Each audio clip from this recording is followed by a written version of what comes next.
Hello ladies and gentlemen, this is Kamu and welcome to another video. Today we take a look at SuperJJ's Nilfgaard deck. He played it to rank 1 and I think it's one of the strongest deck right now. So this is the deck. Oh, it looks pretty good, just kidding. We build it from scratch and we start with the bronze cards. First of all, as anyone should do when building a Nilfgaard deck, we just play the Imperial Golems because they are just pure bonkers. Imagine these are Temerian footmen, but you don't have to play one, but they come for free, right? They are basically like the Roach. They only cost us mulligans, and in this deck we have enough of them. The second part is the Imperial Brigades. I think these are pretty staple in every Nilfgaard deck because they are, together with the Imperial Golems, probably the best bronze cards available in Nilfgaard. And if we play these guys, then obviously we have to play spies, right? Because they synergize with spies, and every spy is getting better because of them. And what JJ decided to do was to play the Emissaries, and I totally agree with that. They cycle through the deck and again they synergize with the Imperial Brigades and they are really solid. Also, he plays rod tossers, and I agree also with that because what some people play is the Ambassador, because ambassadors are also spies and they stick on board, but they are just extremely weak. And rod tossers are spies. I mean, they throw a spy, and every time you throw a spy and a cow, these guys, they get buffed. And the brigades, they synergize very well with the rod tossers. And we don't have plays to put into the rod tossers and the ambassadors. And I think that rod tossers are the better choice. And obviously, SuperJJ does so as well. So this is the strategy for bronze cards, and we have 3 left, but we will come to that later. First of all, we now add in the golden cards, and I think what's really interesting is that SuperJJ is playing Rainfarn, because many people, they don't play him, and I don't agree with that because I think either Rainfarn or Cahir is the best golden card in Nilfgaard. And let me explain. If you think about the closed beta, many of you maybe weren't there, but a lot of you were. And people, they tended to say that Avalak was a really strong card. And Avalak was a 8 strength golden spy. And if you play Rainfarn, and usually you play him together with Cantarella, then what you do is you play Rainfarn, and you throw the Cantarella from your deck to your opponent's board. And so what it does is, it's not 8 stats for your opponent, but only 4 stats. But it's not only golden stats, but they are damageable stats. And it's even better. Plus, the Cantarella doesn't draw the Roach from your opponent's deck, while the Rainfarn does. And so, since Avalak usually pull the Roach from your opponent's deck, this Rainfarn, it pulls your own Roach, which is a huge difference. And so, if you think Avalak was a very good card, Rainfarn is even much stronger. And I believe either Rainfarn or Cahir is the best golden Nilfgaard deck. So obviously we play both. And again, Ciri is just pure bonkers as well, I think. And then he puts Ragnarok in deck because Ragnarok is just a very strong card. And so people, they tend to say that these golden slots should inherit someone like Tibor. And I think personally that Tibor is overrated, because Tibor isn't 25 stats, right? People think it's extremely strong because it's 25 stats, but actually it gives your opponent a bronze card. And a bronze card is usually around 10 stats. So Tibor is only 15 stats. Plus, it gives your opponent initiative. And initiative is usually worth a few stats. It's not as much worth as last say was in the closed beta, but still in the open beta it's still worth a little bit.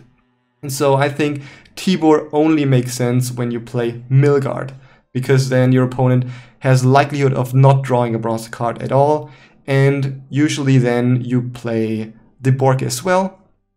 But in this case we don't want to cheese, we just want a solid deck, and these golden slots definitely accomplish that goal. So when it comes to the silver cards, obviously we play the Cantarella, and another very exciting thing, what's really unique to this deck, is the Assire Anahid combo. And I think this is really what makes this deck really strong, because we cycle through the deck and we play all the cards. But then, again, at the end, what is left are the 2 cards that Assire Anahid gives us. And so she is a lot of value in this deck. And of course, the main target for Assire Anahid is the Roach, because we pull it for free 2 times. When it comes to the rest of the silver cards, well, we already said Imperial brigades, they synergize very well with spies, and so every spy we play gets stronger. Of course, that makes Joachim de Wett a staple, because he's good by himself, and with Imperial brigades he gets even stronger. Also, a very good silver card is the Peter, because against, I mean, we always have to look at the decks that we play against, and right now everybody's playing Skellige or everybody's playing Nilfgaard, or at least most of the people in the top ranks. And against Skellige, it is solid. It is solid because your minions get damaged, and so this is usually more than 12 stats. Or you can play it on Morkvag, then it's, if you play it in round 1, it's 9 stats, 9 plus 6, so 15 stats, which is pretty solid for a silver card. And against Nilfgaard, they usually play Imperial brigades, which are buffed by a lot, and you play him and then you just neglect their buff, right? Or they play Ambassador, then this card even gets much stronger. And when it comes to the last silver card, obviously we don't have much left but the Vanhemar. I mean, we have to play the Vanhemar, it's staple in every Nilfgaard deck because it's just the best mage. I mean, mages are good by themselves, but this is just insane, right? The Biting Frost against Nilfgaard, it's extremely good. Clear Skies' option is very good, and Stammelford's Tremors is also extremely good.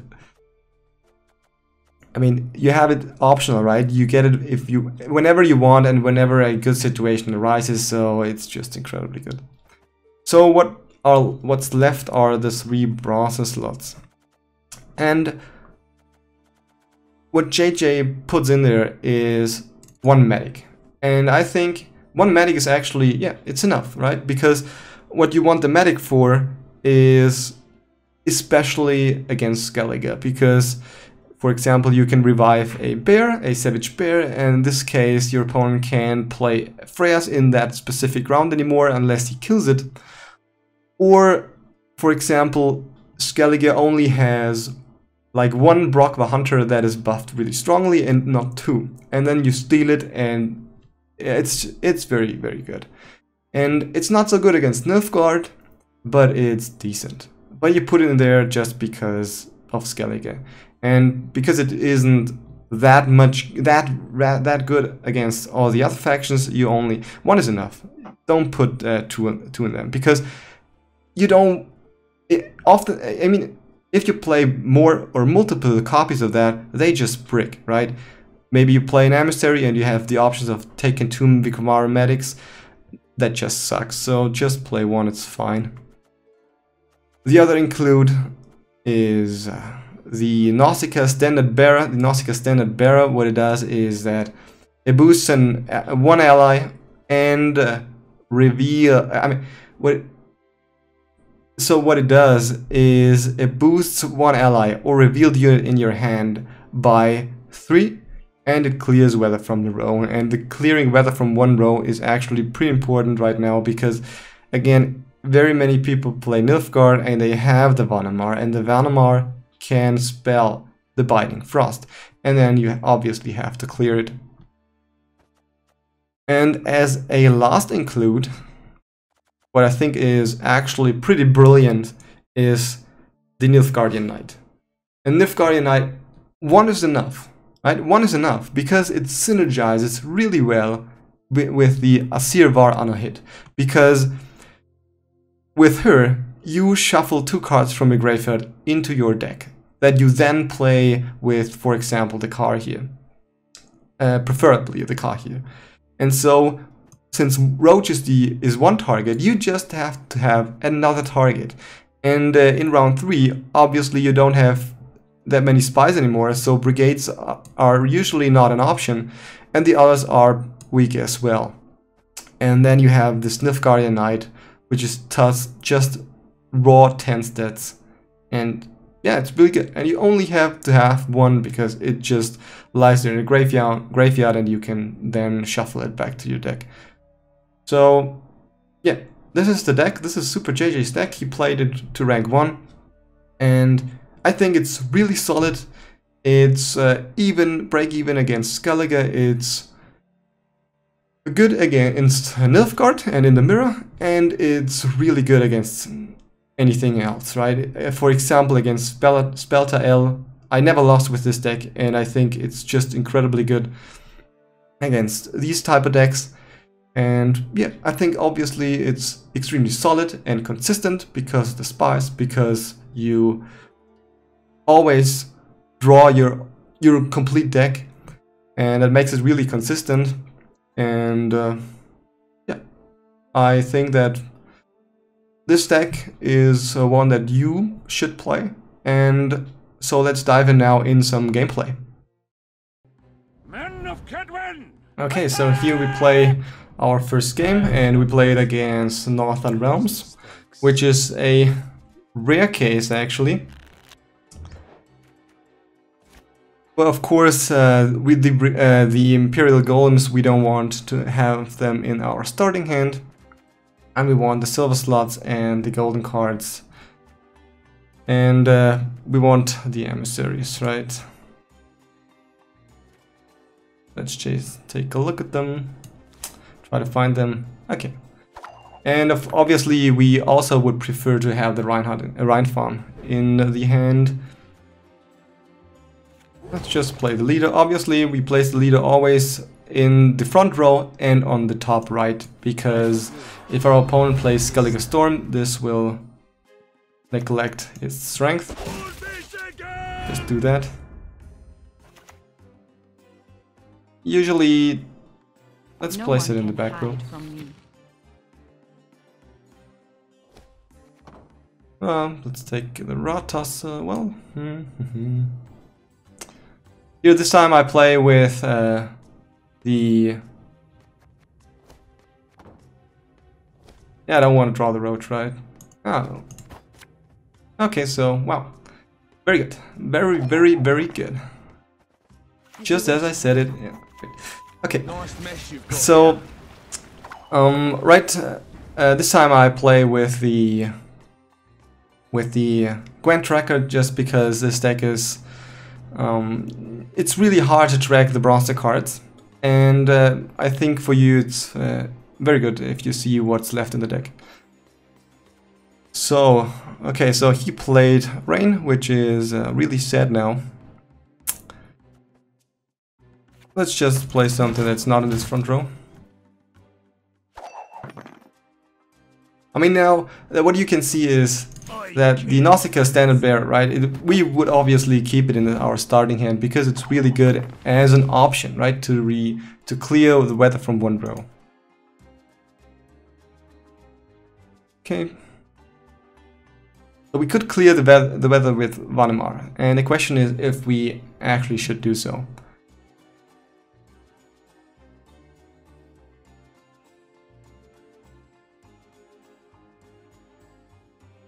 And actually, I think it's just fine to play this one.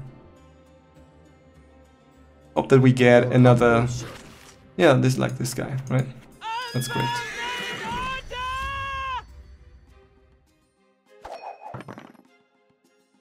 You know, because, I mean, the Vanhemar, you don't really want to use it for clear skies because all the other options are so strong. And so, yeah, if we cannot play around it, we try, obviously. So this is actually really bad for us, and he gets a lot of stats right now.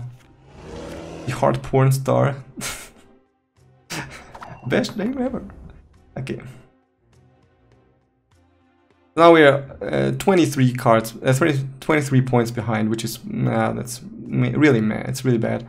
And I think it's an option to play Ragnarok here just to keep up in stats, because what he does then is either he really loses value and we catch up, or he has to clear it with clear skies and then we are 9 stats ahead, or we came 9 stats closer, or he plays the mage, which is totally fine for us. So let's just do it. It's really unfortunate that we drew the Roach, but what can you do? Now yes, he plays the clear skies. Nice mesh you've got here.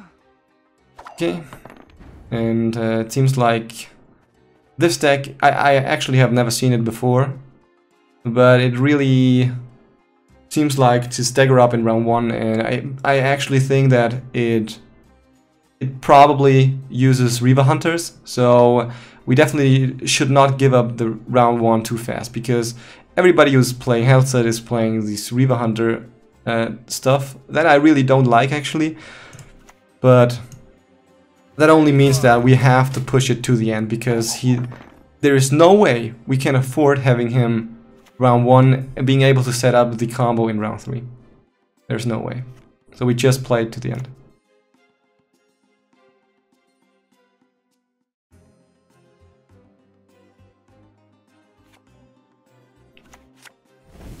Okay. So obviously when we say that we don't want to give up, then obviously we have to clear it, right? Is there any other option? Probably not. So let's just clear it. Nothing now. Because again, you want to win this round as much as possible, or we just want him to play his cards, right? And the reason for that is because usually if he plays a Reaver Hunter combo, then he has a lot of hands or a lot of cards that he actually can't play. And here, of course, we have the Ciri, so we have the opportunity to go down in cards because we can catch up. Just fine. Question is, can we do it in one card? I mean, if we didn't have the Roach, we definitely could have played the card here. Ah, it's so sad. So this is 10 stats plus a bronze card. 5 stats plus bronze card. So this is fine. This could actually do it. And it does it. Very good. This is actually like the dream case, right? And now what we have to do is, again, we don't want him to have a round 3 and so that he can play his Reaver Hunters. And so we just get all his cards out there. Maybe it's even solid to just try to win this round. Obviously, we get rid of the Roach and we can play this one first. Oh, why not? We cannot play the Assire Anahid. So because usually what we have the Roach as our target when it comes to the Assire Anahid. And then we want to pull out the Roach with the golden card, and the card is the last golden card that we have. So probably we want these 2 cards as our last cards, and then we give up the round. But it's not so clear. If you think it's clear, it's not, because we don't want him to have Reaper Scouts in his hand and then using Handled. Oh, let's just do this. Oh, does it matter where it is? Probably not. Okay. Unfortunately, we don't have a Reaver Scout that we can actually resurrect. But what we can resurrect is the bear. Well, bear, it's pretty solid. Actually, that he kills the Roach is is actually really good for us, because now we can play 4 cards, right? We could even play all the cards. So, let's just do this. Let's just resurrect the bear.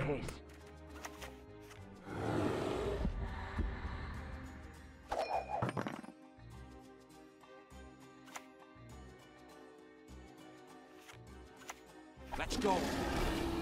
This time we didn't really draw through all our deck, because we didn't draw the Emissary, which draws us a card and pulls it from the deck. But well, usually we draw through it. So here is the one Reaver Hunter he plays, and usually we want this as our target for Assire Anahid. But the problem right now is that we don't really want the damage from the rain. So we would prefer to play this first. Question is if we have something good to pull. And the answer is, well, maybe the Nauzicaa standard bearer. It's 7 stats. And 7 stats which removes the rain, so we don't get damage for the Peter or the Nilfgaardian Knight. So it's 9 stats if you pull it. If we play it this round, yeah, but it's close actually. It's close. Shit off. Okay. So time ran up. Good, very good, insane. Okay. So now we have the option of just passing, and then he has to play 2 cards. But then he gets the combo off. So the question is, if he gets the combo off. So the worst case would be he plays 2 cards, and then he has Neneke, and he pulls a Shani. Because then he plays a Neneke to get all the Reaver Hunters back. Actually, I think we have enough stats. Because we have the Peter. So let's go for it. I think we can win in round 3. Even though he uses his hero power. You one of us or not? So this is 1. Let's go. And he needs another one. Oh wow, okay. So that's bad for us actually.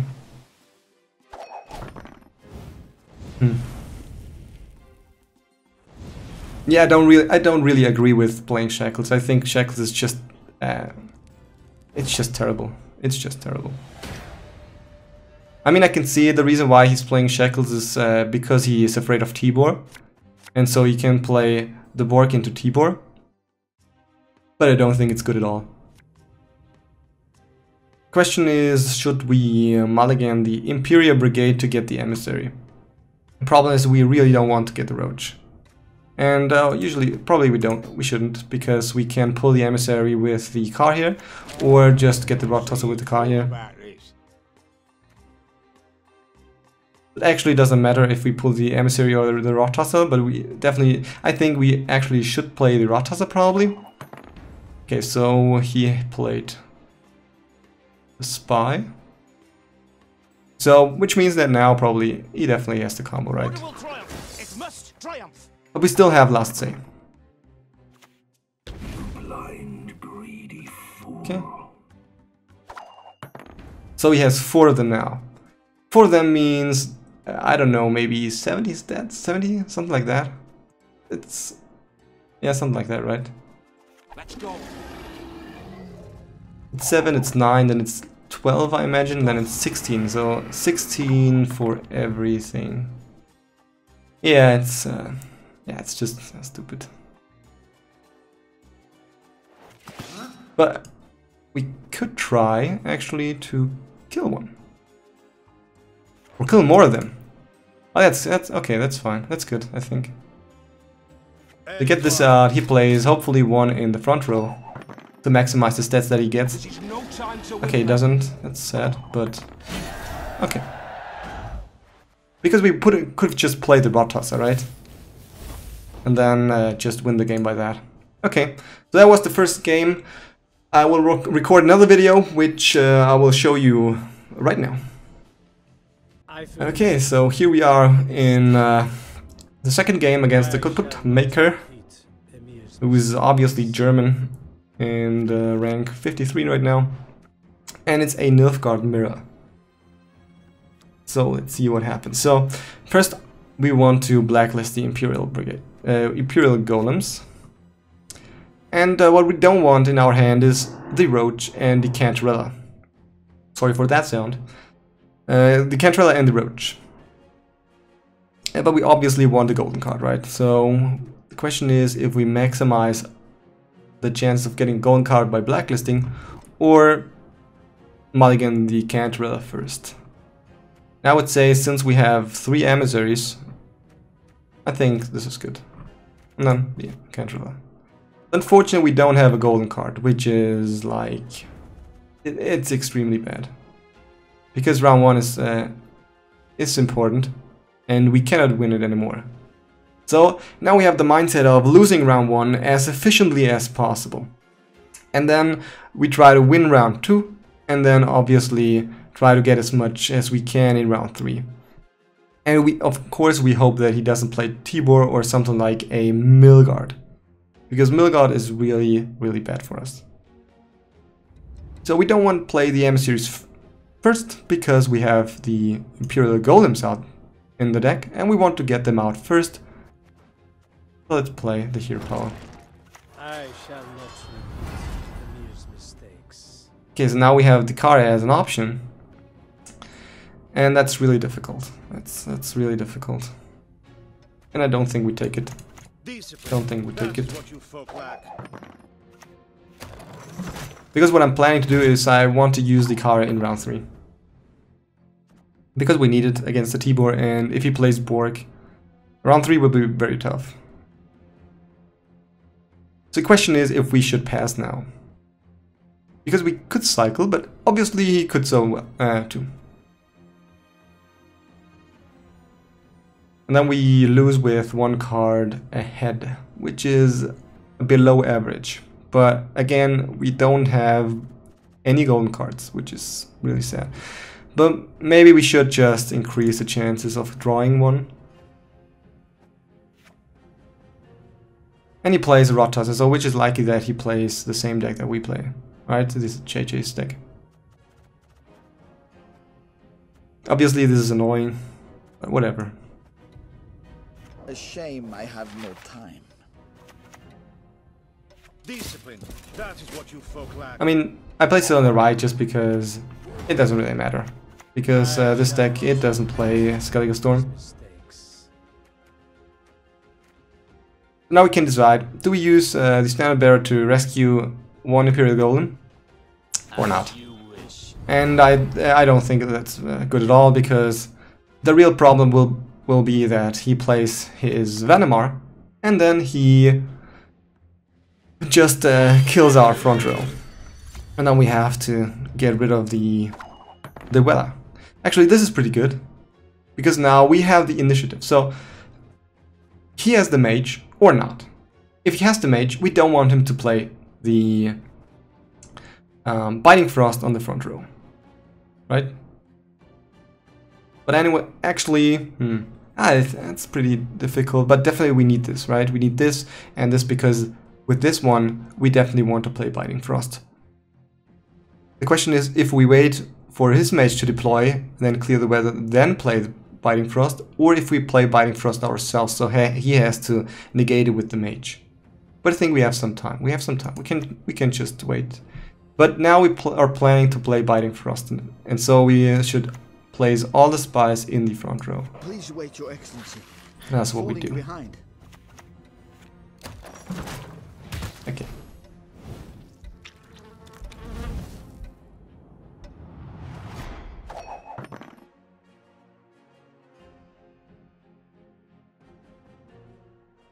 Let's see what he does.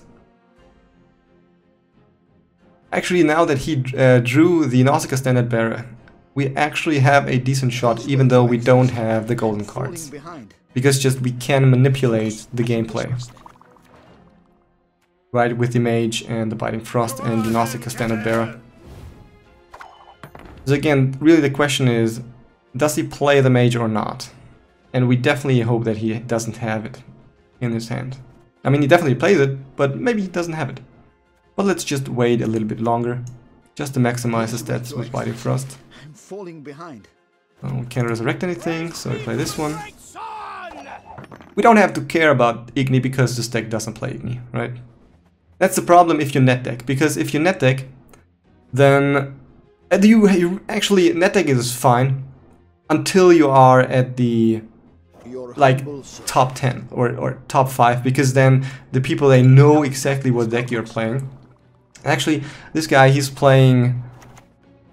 Actually, that's not JJ's deck. But as you can see, it's almost, right? Ah, okay, so, okay, I know this deck, yeah. I don't agree with the choice of playing Ambassadors, but I can see it. Usually I think this deck is playing Borg, but I'm not sure. Okay.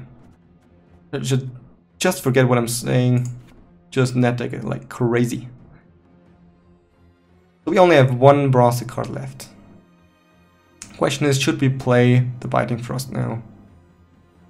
I wish I had Ragnarok, because then I would play Ragnarok, then he would clear with the mage, and then I would play Biting Frost and win the round instantly. But again, we don't have any golden cards, which is really sad. Especially if we plan to lose a round, then we would enjoy having Ciri, right? So, let's do this. It's weird playing raw tosses and ambassadors. That's weird. Okay, so you place the Orcs. Okay, so I think now it's time, right? We don't want to wait any longer. Do we? It's so difficult. It's actually pretty difficult. 1, 2, 3, 4 spies out there. So this is 14, we get ahead, obviously. Okay, let's just wait one round. Let's see what he does. Oh yes, okay, so this is obviously what we want, right? We just clear the weather now, and then we play Biting Frost and win the round. The worst case now would be if he passes. That would be the worst. Okay, what the hell? What the hell, dude? Oh, this is... Oh, damn. Eco, it's so bad. Okay. This is so low. Okay. So, that's actually... Yeah, really sad. What played he... I don't know. What does he... I don't know what silver slots, but he plays Orcs and he plays Vanhemar. So his silver slots... I don't think they're good. Oh well, that's fine. We could play Biting Frost now. And actually, I think it's fine. I think it's fine.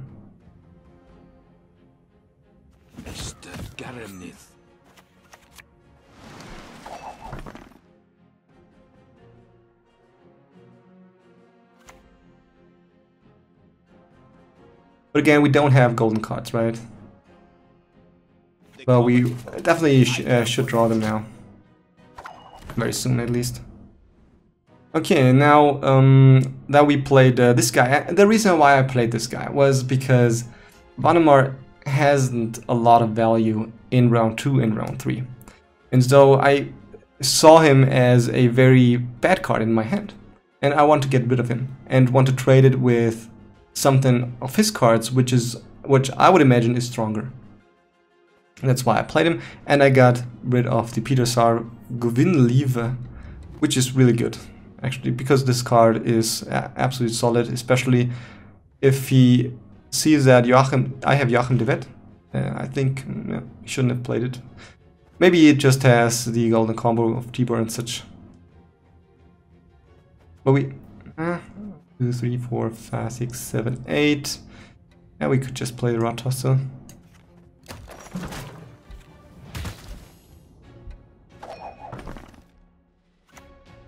Okay. So the Rod Tosser, yeah, probably wasn't such a good play, but I wanted to get rid of a bronze card. I hoped that he would play something else, but unfortunately he had a medic. So now, as expected, we lose round 1. And I mean, it's totally expected, right? It was really unfortunate he had decoy, and that was really sad. If he didn't have decoy there, we would have won the round, even though we didn't have any golden cards. And of course, Ciri is super bad now. I would have played her very early in the round, because I would have thought that I would lose the round. So the question is what to do, what to do. Ah, this is not good. Okay. You know, and Ragnarok in round 2 and round 3 is not good either. So yeah, it's pretty sad. Not having Ragnarok or Ciri in round 1 is just like it's a death sentence almost. But you always have to try, right? You always have to try your best. Of course, this is the worst card here. So I just played. He cannot clear it anymore. I mean,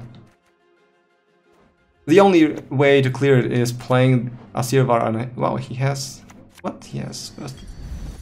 He also plays first light. Okay, what the hell? The hell, man, dude! How many bronze cards do you have? What? Okay, 23, 26. Okay. Well, I guess this is a choice, right? Ah, no, we didn't play the Roach. Oh man, because we didn't have a golden card, we didn't play the Roach. Oh, that's so sad. Oh wow. Okay, guys, this almost never happens. This is like a 2% game. Wow. I mean, I would like to play the Rainfarn. I would really like to play the Rainfarn. As you wish. Let's try. Into Cantarella. No one can hide Yep. from me. Oh wow. Okay, so guys, this is like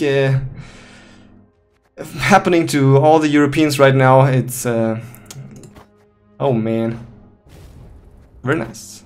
This is how I lose the ranks. Actually, on Tuesday, I tried to make gameplay for Skellige deck, and I lost 12 times. I lost 12 times due to disconnects, and I went from rank 10 to I believe it was rank 700, something like that. It was just crazy. But yeah, this is happening right now to all the Europeans. But well, who cares, right? We just don't look at the stats, just don't look at the ranking points. If we lose, yeah, well, that's how it is. But I hope you enjoyed the game. I hope you learned something out of it. I'm pretty sure it would have been close in round 3, but the chances were against us. But since we get the Rainfarn, we actually didn't play a card, and that's actually pretty insane. So I think we were up in 1 card. But yeah, I hope you enjoyed, I hope you learned something. The outcome doesn't really matter, but as you can see, I think this deck is really strong and it's really fun to play. And you definitely should check it out. SuperJJ did a very good job there. And yeah, that's for it for now and for today. So what's left to say is have a great day and bye, and thanks for watching.